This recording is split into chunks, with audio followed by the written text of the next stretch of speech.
আমাদের যে available birth control পিল আছে তার মধ্যে কম্বিনেশন পিল, আমরা কম্বাইন্ড ওরাল কন্ট্রাসেপটিভ পিল বলি। এই কম্বাইন্ড ওরাল কন্ট্রাসেপটিভ পিলের মধ্যে যেটা থাকে কম্পোজিশন সেটা হচ্ছে ইস্ট্রোজেন এবং প্রজেস্টেরন। এই কম্বাইন্ড ওরাল পিলে জন্য রেগুলার নিলে একটু বাল্কি হয়ে যাওয়ার সম্ভাবনা কারোর থাকে। তার মানে এটা এই নয় যেটা সবাই বাল্কি হয়ে যাবে, কেউ আবার লিন অ্যান্ড থিন হয়ে যায়, এটাও হতে পারে।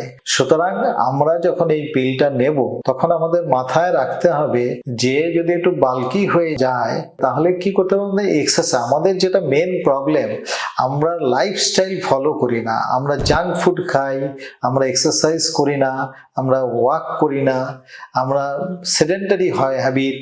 আর আজকালকার যুগে আমরা সব সময় মোবাইল ইউজ করি, এবং সেই মোবাইল ইউজ করা তো নিশ্চয়ই করতে হবে, কিন্তু সেটা একটু মনে হয় বেশি হয়ে যায়। তার ফলে কি হচ্ছে, আমরা অন্যদিকে সময়টা পাই না এক্সারসাইজ করার সময়টা। এক্সারসাইজ সবাইকে করতে হয়, ফ্রম মর্নিং টু বেডে যাওয়ার আগে পর্যন্ত যে কোনো সময় এক্সারসাইজ করাটা উচিত।